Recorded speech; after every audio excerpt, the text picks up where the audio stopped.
السلام عليكم أعزائي المشاهدين، إن شاء الله كامل تكونوا بخير وتكونوا بصحة جيدة. إن شاء الله الفيديو تاع اليوم يلقاكم بأفضل حال.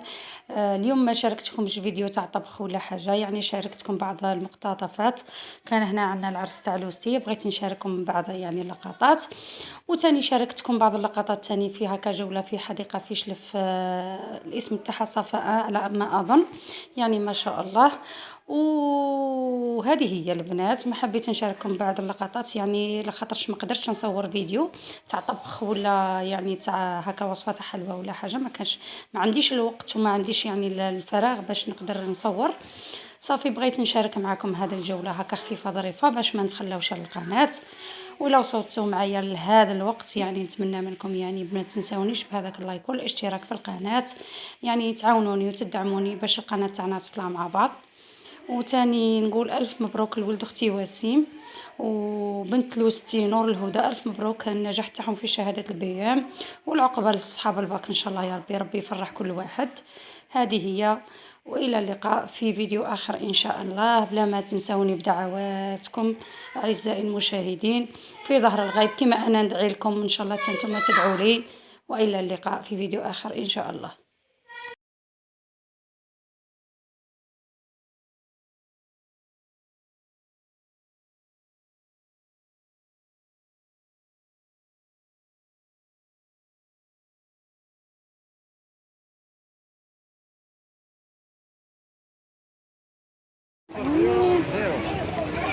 وين؟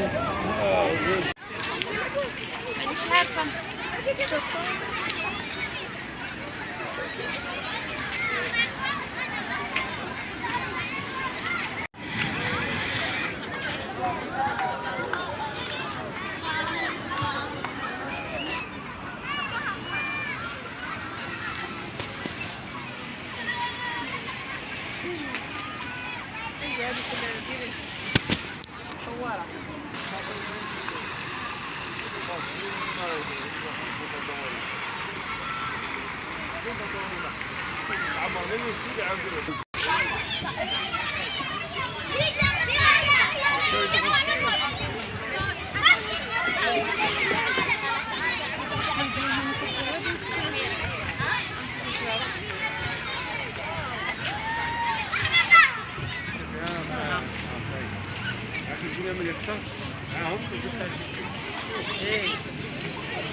اوكي ماشي.